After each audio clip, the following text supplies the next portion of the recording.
How Bill Ackman made his first million? Imagine turning a few $1,000,000 into $500 million in just 5 years. That seems impossible, doesn't it? But that's exactly what Bill Ackman did. He started with just an idea, never gave up, and a knack for seeing chances that other people missed. But how did he make one of the riskiest business moves in history, like almost taking over the famous Rockefeller Center? How did he go from being turned down to making his first million? People always think of Bill Ackman when they want to make a big, risky investment. He has become known for taking big chances and seeing long-term opportunities where others see risks over the years. But how did this famous investor get his first $1 million? Taking smart chances, sticking with it, and getting some help from important people along the way are the keys to finding the answer. He tried to buy Rockefeller Center properties, which made him famous in the world of high finance and was one of the most important events in Ackman's early career. How to start a hedge fund right after graduate school. Most young people who just graduated from graduate school are still trying to figure out what they want to do with their lives.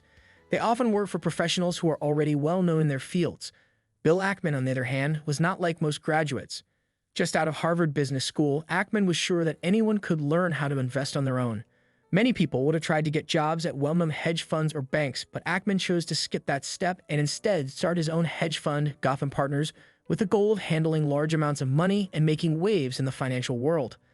But it wasn't easy to start a hedge fund, especially since they didn't have a history or reputation in the market. Before Ackman could do much, he had to get investors to back him. Ackman was very sure of himself and excited about his business, but it was very hard for him to get people to invest in him. He was turned down by dozens of investors who thought he was too young and untrained to handle their money. Most people in his situation would have given up, but Ackman kept going because he thought that once he got his first investor, more would come. Marty Parrott was the first investor. He finally got lucky with help from Marty Parrott, one of his college teachers. Parrott, a well-known publisher, was hesitant to invest at first, but Ackman's persistence and ability to sell things finally won him over. Parrott put $250,000 into Gotham Partners, Ackman's new hedge fund. Even though this was a small amount, it gave Ackman a big psychic boost because it showed that someone believed in him. When Parrott put money into Ackman's business, he had the confidence to go after other investors.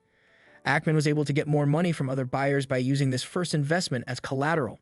Not long after, Gotham Partners was in charge of $3 million. Ackman had much bigger goals than just raising $3 million, which would have been a huge accomplishment for most people. He wanted to achieve greater heights with Gotham Partners, and a big chance came up very quickly. The chance. Properties in Rockefeller Center. The real estate market was in a mess in the middle of the 1990s, and Rockefeller Center Properties was one of the best chances to make money. The famous Rockefeller Center in New York was having a very hard time with money. In the 1980s, the Rockefeller family took out a mortgage on the land for more than $1 billion, but no single bank could cover it because it was so big. Rockefeller Center Properties is the name of the Real Estate Investment Trust, REIT, that was set up instead. Shares in the REIT gave investors a chance to own a piece of the land. At first, the stock got a lot of attention because it had the Rockefeller name on it and paid out big profits. But when the real estate market got worse in the early 1990s, Rockefeller Center Properties had a lot of money problems. The stock price dropped when the company had to cut its dividend. The REIT had a lot of debt, and many buyers thought it was going to fail.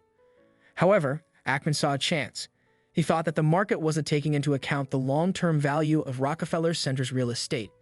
It had 2 million square feet of air rights, 6 million square feet of office space, and some of the world's most valuable retail area. If Ackman could get a majority stake in the REIT, he thought he could find out how much Rockefeller Center Properties were really worth. It was just that he didn't have nearly enough money to make the deal work. Making a deal with Joe Steinberg. What Ackman did next was very important. To make his Rockefeller Center deal happen, Ackman knew he needed more money. He contacted Joe Steinberg, head of the publicly traded investment company Leucadia National Corporation. During Ackman's pitch to Steinberg, Steinberg quickly saw the value in the idea and agreed to work with him on the deal. Ackman and Steinberg bought a big piece of Rockefeller Center Properties together. Their plan was to get the other owners to put more money into the business. Ackman and Steinberg suggested a rights offering, which would let them buy more Rockefeller Center Properties shares with certain rights attached. How to deal with rejection and learn from mistakes. Even though Ackman and Steinberg's plan seemed like a good idea, it was turned down in the end. For some reason, the board of Rockefeller Center Properties picked a different deal that was put together by Goldman Sachs. Even though the deal didn't go as planned, Ackman didn't lose everything. Ackman got a big return on the money he put into Rockefeller Center Properties, even though the company didn't end up going under his control. More importantly, Ackman's failed attempt to buy Rockefeller Center changed his career in a way that will last for a long time. Even though he failed to take over the land, the Rockefeller deal made Ackman known in the business world and helped him make connections with some important people. CEO of Vornado Realty Trust, Steve Roth, praised Ackman's brave move and told him to get in touch whenever he had another good idea. There was more good news for Ackman when several well-known investors started to show interest in Gotham Partners. Jack Nash, a famous hedge fund manager, put $1 million into Gotham. This was a huge vote of faith from one of the biggest names in hedge funds. David Rockefeller, whose family built Rockefeller Center, put money into Ackman's fund. How Gotham Partners has grown. Ackman's hedge fund grew very quickly because it had partners from well-known companies. By 1998, only 5 years after starting Gotham Partners, Ackman had raised more than $500 million for the fund from $3 million.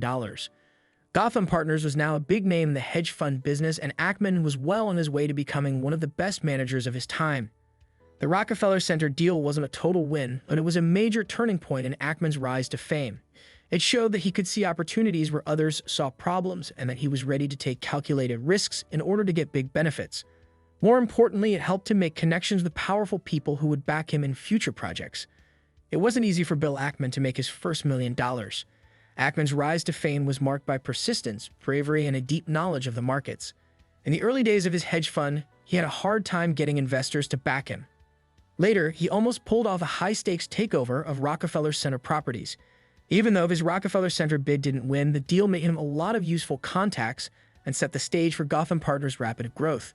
Because he could see chances that others missed, Ackman turned a $3 million hedge fund into one that managed over $500 million in just 5 years. Even though the Rockefeller Center deal didn't give Ackman control of one of New York's most famous buildings, it did give him a reputation as one of the smartest investors in the business. And with that image, Ackman could do anything he set his mind to. Like what you're hearing? Make sure to hit that subscribe button and turn on notifications so you don't miss out on more incredible stories of success, bold strategies, and the secrets behind the world's top investors.